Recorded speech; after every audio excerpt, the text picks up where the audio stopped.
Hello everyone, welcome back to my channel nursing multi guide. তো আজকে আমরা কথা বলবো যে যারা নার্সিং এন্ট্রান্স এক্সামিনেশন এবছর দিয়েছো কিংবা নেক্সট ইয়ার দেবে এবং যারা নার্স হতে চাইছো, নার্সিং অ্যাডমিশন নিতে চাইছো, তাদের একটা কমন কোয়ারি নিয়ে যে এএনএম না জিএনএম কোনটা তাদের জন্য বেনিফিশিয়াল, কোনটা ডিউরেশন কত, জব অপরচুনিটিস কেমন বা কেরিয়ার অপরচুনিটিসও তাদের জন্য কীরকম রয়েছে, সেই বিষয় নিয়ে আজকে আমরা আলোচনা করবো।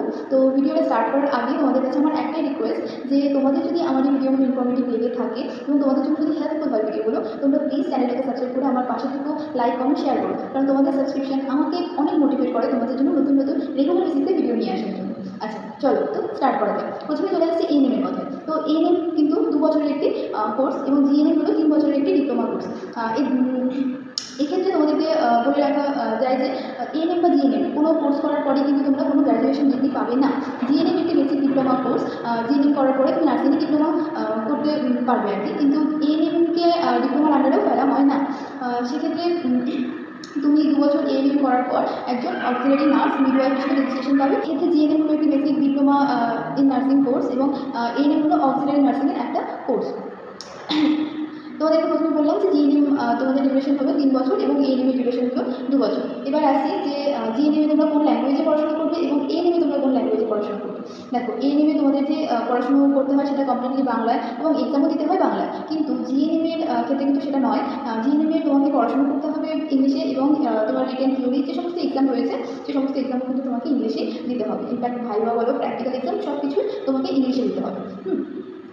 এবার তোমাদেরকে বলবো যে এএনএম এবং জিএনএম দুটো কোর্সের ক্ষেত্রে তোমাদের কত খরচা পড়বে, এক্সপেন্স কীরকম হবে। তো দেখো, জিএনএমের ক্ষেত্রে পার ইয়ার তোমার 10 থেকে 12,000 টাকা খরচা পড়বে। এটা আমি মেনলি স্টাডি পারপাসে বলছি, যে তোমার স্টাডি ম্যাটেরিয়ালস এবং অন্যান্য জিনিসপত্র কিনতে যা খরচ হবে সেটাই বলছি।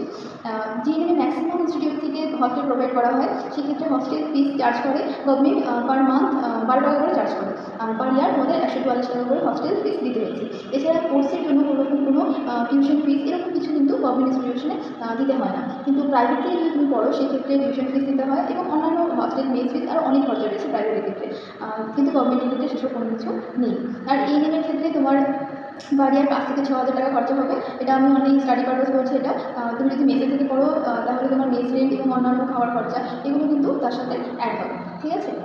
এবার আমরা চলে আসছি মোস্ট ইম্পর্টেন্ট এবং ভাইটাল টপিক যেটা, সেটা হলো দুটোর থেকে জব অপরচুনিটি কোনটাতে বেশি। ফার্স্টে আমি বলবো এএনএমের কথা। দেখো, এএনএম কিন্তু আমাদের ওয়েস্ট বেঙ্গলে যে কটা ইনস্টিটিউট রয়েছে প্রত্যেকটা কিন্তু গভর্নমেন্ট ইনস্টিটিউট, প্রাইভেট থেকে কিন্তু এএনএম করানো হয় না।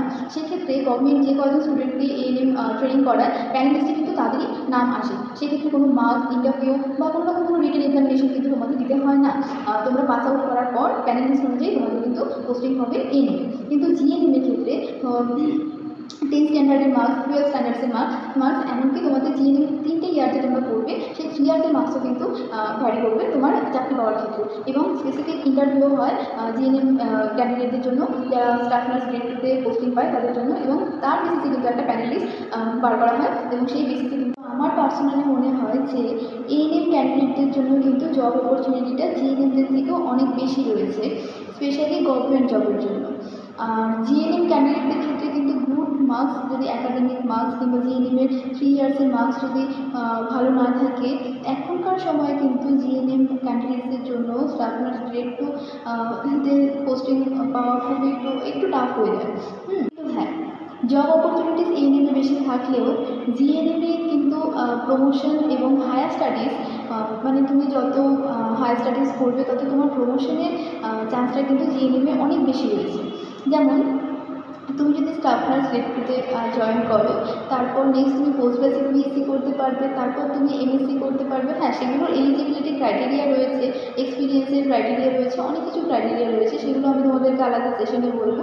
কিন্তু এক্ষেত্রে তোমাদের হায়ার পোস্টে যাওয়ার একটা হাই চান্স কিন্তু রয়েছে জিএনএমের ক্ষেত্রে। আর স্যালারির কথা বলতে গেলেও এএনএমের যে স্যালারি রয়েছে তার থেকে জিএনএমের স্যালারি কিন্তু অনেকটাই বেশি, ঠিক আছে। সব কিছুরই মেরিটস এবং ডিমেরিটস থাকে। যেটা তোমার জন্য সুইটেবল তুমি সেই কোর্সটাই চুজ করবে, যেটা তুমি মনে করবে যে না হ্যাঁ এটা আমার জন্য ঠিক, আমি এটা করতে চাই, আমার কাছে এটার প্রায়োরিটি বেশি, আমার কাছে আগে ভ্যালুয়েবল এটা, তো তুমি সেই কোর্সটাই চুজ করবে। আই থিঙ্ক এই ভিডিওটা তোমাদের ইনফরমেটিভ লেগেছে, হেল্পফুল হবে তোমাদের জন্য যারা নতুন অ্যাডমিশন নিতে চাইছো এএনএম জিএনএম কোর্সে। তো যদি তোমাদের এই ভিডিওটা ভালো লাগে তাহলে প্লিজ চ্যানেলটাকে সাবস্ক্রাইব করে তোমরা আমার পাশে থেকো।